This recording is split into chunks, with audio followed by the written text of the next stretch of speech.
வணக்கம். நெருப்பு தமிழர். நம்ம ஜோசப் விஜய் முதலமைச்சர் ஆகிடுவார். எப்படி ஆவார்? தொகுதிக்கே வரமாட்டார், முதலமைச்சர் ஆகிடுவார். 234 தொகுதியில் 14 தொகுதியோட முழுசாக பிரச்சாரம் பண்ணலை, முதலமைச்சர் ஆகிடுவார். எல்லா தொகுதிகளையும் ரத்து பண்ணதில் முதல் ஆளாக இருக்கிறது நம்ம ஜோசப் விஜய் முதலமைச்சர். அவர் தான் முதலமைச்சர் ஆகிறாரு. எல்லா சென்னையில் மட்டும் அவர் சராசரியாக ஒரு 20% வாக்குகளை எல்லா இடத்துலையும் எடுக்கிறாப்புல. ஆனால் முதலமைச்சர் ஆகிடுவார். அதற்கப்புறம் இந்த ரூரல் ஏரியாவுக்குள்ளங்கிட்ட வரும்போதெல்லாம் ஆளே இல்லை. ஆனாலும் அந்த பகுதிகளெல்லாம் அவர் 234 தொகுதியில் வெற்றி பெற்று முதலமைச்சர் ஆகிடுவார்.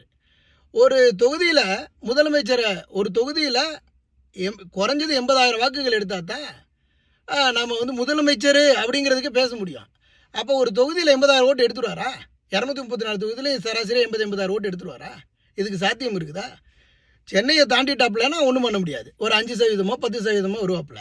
சென்னைக்குள்ளே ஒரு 20, 25, 22% வருவார். மாற்றுக்கருத்து இல்லை. அவர் பெரம்பூர்லையும் திருச்சியிலையும் 1% எடுப்பார். ஓரளவு பெரிய சதவீதம் எடுப்பார். அவர் ஜெயிப்பார். இப்போ இதில் எப்படி ஒரு 2 தொகுதியிலே ஜெயித்தாலும் விஜய் சிஎம் ஆகிடுவாரா?